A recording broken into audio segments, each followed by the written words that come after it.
Some games just don't fade away. They straight up vanish like that your one cousin who always borrows money but never comes back to pay.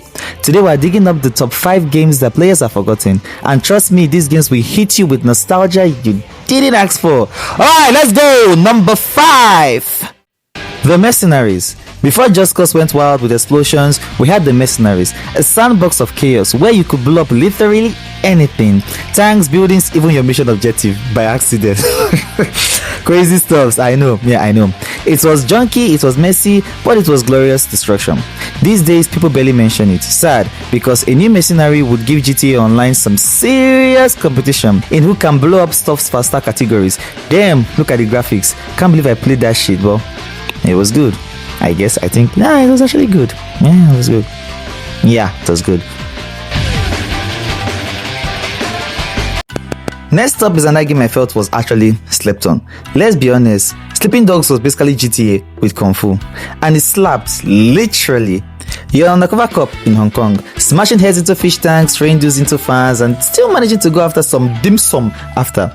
The story was fire, the combat was brutal, and the city felt alive, and yet people forgot about it like it never existed. Meanwhile, GTA 5 is still eating 3 console generations later. Honestly speaking, this game gave me the vibes of Rise to Honor. I don't know if a lot of you played that game, like it even give birth to some of you, but it felt like Rise to Honor, but more of open world of Rise to Honor. But like I said, Sleeping Dogs was a game that had a lot of potential that I felt like it was slept on. Let me know what you think about Sleeping Dogs in the comment section below. Yeah.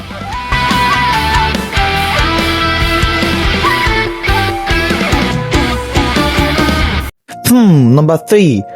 You know, I was actually thinking of putting this game as number 1, but I said, nah, I can do better. Not like I could do better, but I felt like something else should take the spot. So number 3 comes the Red Ninja End of Honor. Now, here's the deep cut. Red Ninja was one of those ninja stealth games that tried to compete with Tenchu. You play as a female ninja using stealth traps, and well, let's just say the game had some questionable physics. It was flawed, sure, but also unique. I played the game with the highest difficulty, like I do all my games, and I can say some bosses fights were like Sekiro kind of boss. The struggle was just something else, and they had annoying enemies. A lot of players had no clue that this game existed, which is wild because it had early 2000 edginess written all over it. The Takeda's Ninja is here. This game had a very annoying enemy, not a boss, yeah, just an enemy that always found a way to teleport to anywhere I was. They were so difficult to get away from, but towards the end of the game, you would get really comfortable fighting them and killing them, but at the early stage, god damn, they remind me of those enemies in Sekiro with the spear, where you have to go with the Mikiri counter, where you have to step on their blades to kill them. Oh yes, I'm beginning to talk too much again. Forgive me, I digress. I'll move on to the next content.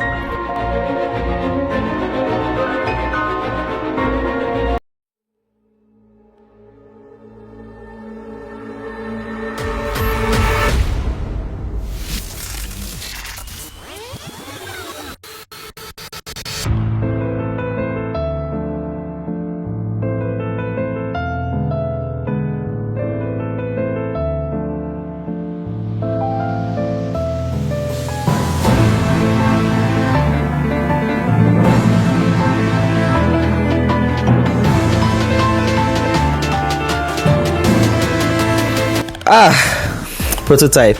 A game where you could run up skyscrapers, shift into anyone, and RIP tanks apart with your bare hands. Wait, did I just... and rip tanks apart with your bare hands. Yeah, that's more like it. This was a superhero gaming before superhero games even got good. But somehow people forgot about it. Maybe because the sequel didn't hit as hard, or maybe because Alex Mesa was too busy hanging his hoodies. Either way, Prototype deserves to be remembered. I remember hearing a sequel was in making, or at least considered being in making, but I won't get my hopes up. You know how these games and sequels go, guys. It was the closest we ever got to being Venom, without Marvel lawyers kicking down the doors.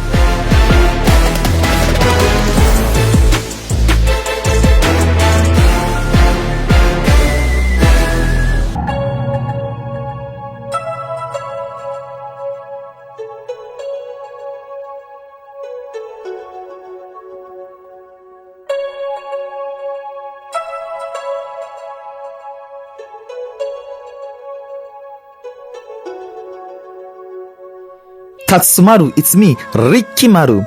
That's a line I'll never forget in this game.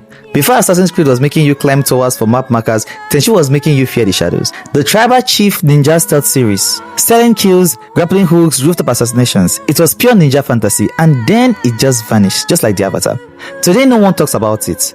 But the real OGs know, Tenchu works so still games could run. Funny how my favorite Tenchu game is the one I played first on PS1. Yeah, I'm that old. I've played others, but that one really left an impression on me. It also has an opening song which you hear right now that lives rent-free somewhere in my head. Honestly, I'll sell my PS5 for a modern day remake.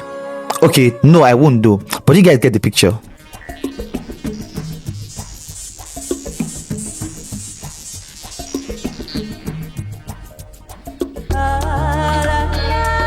So here's my list of top 5 games that players have forgotten. Which one unlocked a memory for you? Drop it in the comments, and if you say I have never heard any of these, congrats, you have just proved my point. Until we meet again! Until then guys, stay safe and you all know the usual.